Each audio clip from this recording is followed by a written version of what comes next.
सुप्रभात बच्चों। आज हम अ, कविता पढ़ने जा रहे हैं जिस कविता का नाम है हम पंछी उन्मुक्त गगन के। सर्वप्रथम हम अ, लेखक का परिचय, कवि का परिचय जान लेते हैं। ठीक है, उसके बाद हम कविता पढ़ेंगे और कविता से जुड़े कुछ महत्वपूर्ण पक्षों को जानेंगे तथा समझेंगे। ठीक है, चलिए। शिवमंगल सुमन का जन्म 1900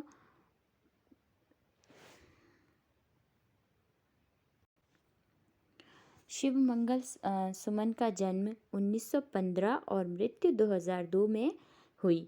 ये एक प्रख्यात हिंदी कवि और शिक्षाविद थे।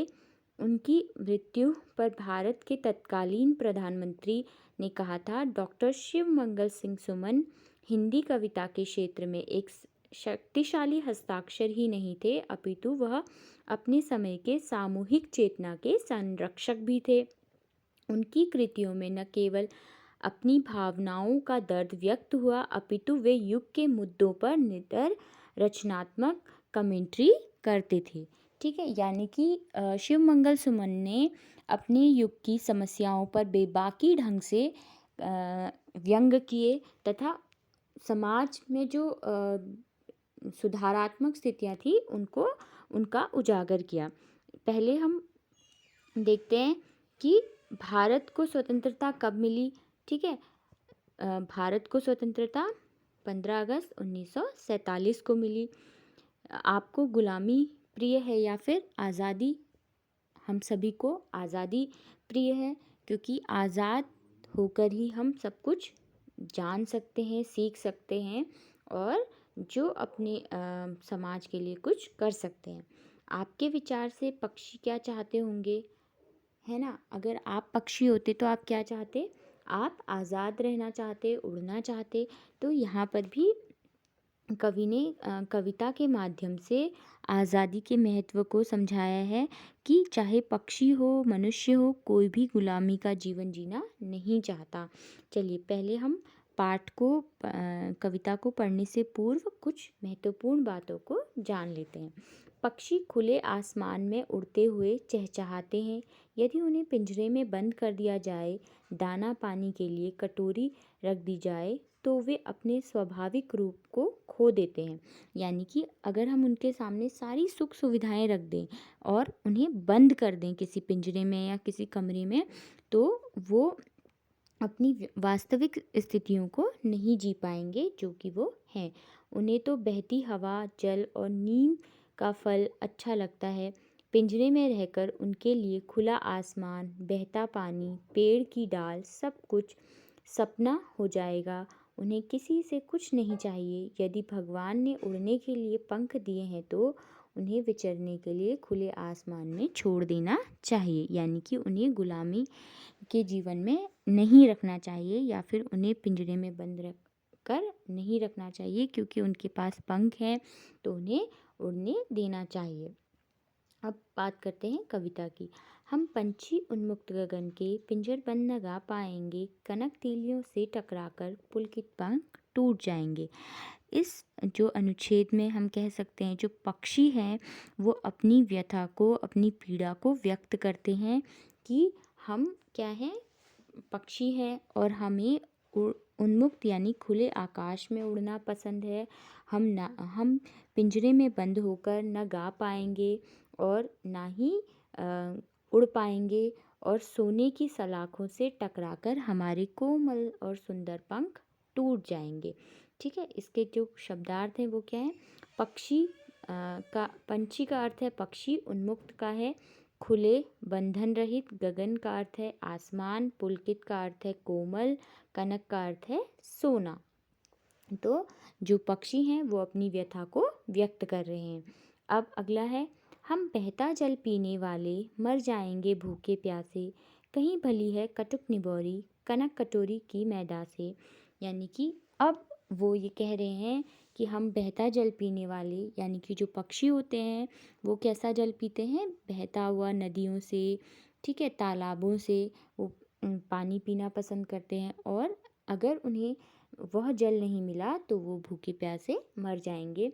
और उन्हें जो पिंजरे में रखी मैदा से कहीं अच्छी कटुक निबोरी यानी कि कड़वी निबोरी याद आ रही है। वो ये कहते हैं कि कटोरी में रखी मैदा से वो कड़वी निबोरी बहुत भली है, क्योंकि उसको वो स्वयं खोजते हैं, स्वयं पाने का प्रयास करते हैं। कटुक यानी कड़वी नीम का फल। ठीक है, अब बात करते हैं स्वर्ण श्रृंखला के बंधन में अपनी गति उड़ान सब भूले, बस सपनों में देख रहे हैं तरु की फुनगी पर के झूले। यानी कि अब जो पक्षी है, स्वर्ण यानी सोना, श्रृंखला यानी जंजीर, तरु पेड़ या फिर फुनगी पेड़ का सबसे ऊपरी भाग। ठीक है, अब जो पक्षी हैं वो क्या कर रहे हैं, केवल पिंजरे में बंद होकर सपना देख रहे हैं उड़ने का। ठीक है, और धीरे धीरे अब वो उड़ना भी भूल रहे हैं, क्योंकि कहीं ना कहीं जब उन्हें उनके स्वाभाविक कार्य को न करने दिया जाए तो पक्षी वह कार्य भूल जाएंगे। ठीक है, अगर हम आपको पढ़ने के लिए मना करें या आपको पढ़ने ना दें तो आपको जितना आता है वो भी आप भूल जाओगे। वैसे ही पक्षी हैं, पक्षी गुलामी का जीवन जी रहे हैं, और इस गुलामी के जीवन के कारण वो क्या है, अब अपनी उड़ान भी भूल गए हैं। केवल वो सपने में स्वयं को उड़ते हुए देख रहे हैं पेड़ की सबसे ऊपरी भाग से आसमान की ओर। ठीक है, ऐसे थे अरमान के उड़ते, नीले नभ की सीमा पाने, लाल किरण सी चोंच खोल चुगते तारक अनार के दाने। यानी कि अरमान यानी इच्छा, नभ आसमान, तारक तारे। अब उनको ये लगता है कि अगर हमें उड़ने दिया जाता तो हम क्या करते, आसमान के अंतिम छोर तक उड़ते, और लाल किरण सी, जो सूरज की किरणें हैं लाल रंग जैसी, उनको मतलब सूरज के किरण जैसी जो उनकी चोंच है उससे वे तारे रूपी अनार के दाने चुगते। होती सीमा हीन क्षितिज से इन पंखों की होड़ा होड़ी, या तो क्षितिज मिलन बन जाता या तनती सांसों की डोरी। अब पक्षी कहते हैं, और हम क्या करते, आसमान सीमाहित जो क्षितिज है यानी कि आसमान और धरती जहाँ मिलते हुए से प्रतीत होते हैं लेकिन वह वास्तविकता में नहीं मिलते, तो उस असीमित आकाश तक हम उड़ते और वहाँ तक जाने का हम प्रयास करते।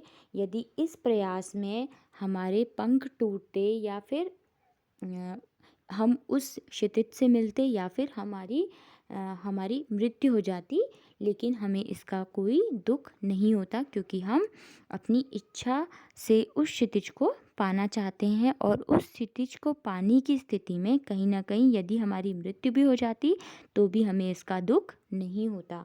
ठीक है, ऐसा पक्षी कह रहे हैं। नीड़ न दो चाहे टहनी का, आश्रय छिन्न भिन्न कर डालो, लेकिन पंख दिए हैं तो आकुल उड़ान में विघ्न न डालो। अब पक्षी कह रहे हैं कि नीड़ यानी घोंसला, आश्रय यानी सहारा, छिन्न भिन्न यानी तोड़ डालना, आकुल का अर्थ है व्याकुल या फिर परेशान, विघ्न यानी बाधा। अब पक्षी कह रहे हैं कि चाहे तुम हमारा घोंसला तोड़ दो, चाहे टहनी पर हमें घोंसला न बनाने दो और हमारे घर को पूरी तरह से नष्ट कर दो, लेकिन हमें पंख दिए हैं तो हमें हमारी जो आकुल उड़ान यानी कि उड़ने की जो तीव्र इच्छा है उसको पूरा करने दो। ठीक है, चाहे सब कुछ ले लो लेकिन हमें उड़ने दो, ऐसा पक्षी कहते हैं। ठीक है, अब कुछ प्रश्न हैं जो कि आपने ध्यान से सुनने हैं। कवि पक्षियों के माध्यम से क्या कहना चाहता है? कवि पक्षियों के माध्यम से यह कहना चाहता है कि किसी भी जीव को, मनुष्य को गुलामी का जीवन पसंद नहीं है। ठीक है, वह अपनी स्वाभाविक स्थितियों में जीना चाहता है। कनक कटोरी की मैदा से उन्हें कौन सी चीज़ अच्छी लगती है? स्वाभाविक है, पक्षी कनक कटोरी की मैदा से अधिक प्रिय उन्हें कटुक निबोरी अच्छी लगती है। सोने की सलाखों में बंद पक्षी क्या भूल जाते हैं? सोने की सलाखों में बंद पक्षी अपनी स्वाभाविक उड़ान को भूल जाते हैं। पिंजरे में बंद पक्षियों की क्या इच्छा है? पिंजरे में बंद पक्षियों की इच्छा है कि वो नीले आकाश में उड़ें, बहता हुआ जल पिएं, कटुक निबोरी खाएं, ठीक है, तरु की फुनगी के ऊपरी हिस्से तक क्या करें, उड़ने, वहाँ तक उड़ें, कोशिश करें, ठीक है। अगला है, पक्षी मनुष्यों से क्या प्रार्थना करते हैं? पक्षी मनुष्यों से ये प्रार्थना करते हैं कि चाहे तुम हमारा घर तोड़ दो, हमें आश्रय मत दो, लेकिन हमें जो हमारी व्याकुल उड़ान है उसे पूरा करने दो, हमारी जो उड़ने की जो तीव्र इच्छा है उसे पूरा करने दो, ऐसा ऐसा पक्षी कहते हैं, ठीक है। चलिए बच्चों, आज के लिए बस इतना ही। अगली कक्षा में हम इसके शब्दार्थ तथा प्रश्नोत्तर करेंगे। आज के लिए बस इतना ही। धन्यवाद।